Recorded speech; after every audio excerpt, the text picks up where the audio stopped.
আজ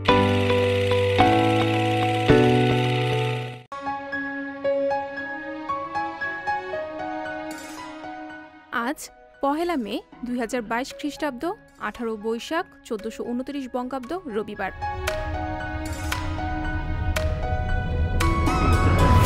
১৮৯৭ সালের পহেলা মে স্বামী বিবেকানন্দ রামকৃষ্ণ মিশন প্রতিষ্ঠা করেন। রামকৃষ্ণ মিশন হল একটি ভারতীয় ধর্মীয় সংগঠন।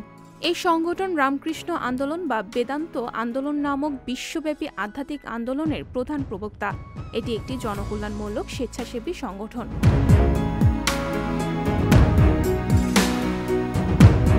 ১৯৬১ সালের পহেলা মে কিউবার প্রধানমন্ত্রী ফিদেল কাস্ট্রো দেশটিকে সমাজতান্ত্রিক রাষ্ট্র হিসেবে ঘোষণা করেন। এরপর নির্বাচন বাতিল করেন। তিনি কিউবা কমিউনিস্ট দলের প্রতিষ্ঠা লগ্ন থেকে মৃত্যুর আগ পর্যন্ত প্রধান হিসেবে ছিলেন।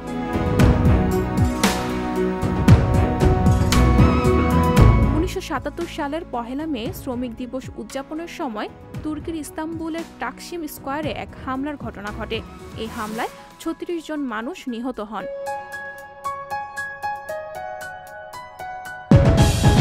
১৯৯৭ সালের পহেলা মে ব্রিটেনের সাধারণ নির্বাচন টনি ব্লেয়ারের নেতৃত্বে লেবার পার্টি নিরঙ্কুশ বিজয় লাভ করে। টনি ব্লেয়ার ১৯৯৭ সাল থেকে ২০০৭ সাল পর্যন্ত যুক্তরাজ্যের প্রধানমন্ত্রীর দায়িত্ব পালন করেন।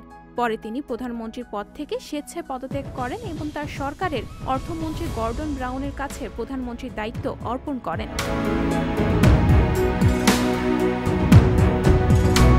১৯২৫ সালের পহেলা মে এই দিনে বাংলাদেশের বিশিষ্ট দার্শনিক, শিক্ষাবিদ, সাহিত্যিক, প্রবন্ধকার সর্দার ফজলুল করিমের জন্ম হয়।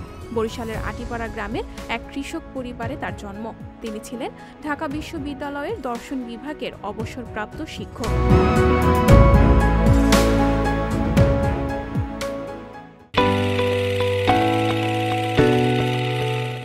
সংবাদ, ফিচার ও অনুষ্ঠানের জন্য ভিজিট করুন সংবাদ প্রকাশের ওয়েবসাইট এবং যুক্ত থাকুন ফেসবুক পেজ ও ইউটিউব চ্যানেলের সঙ্গে।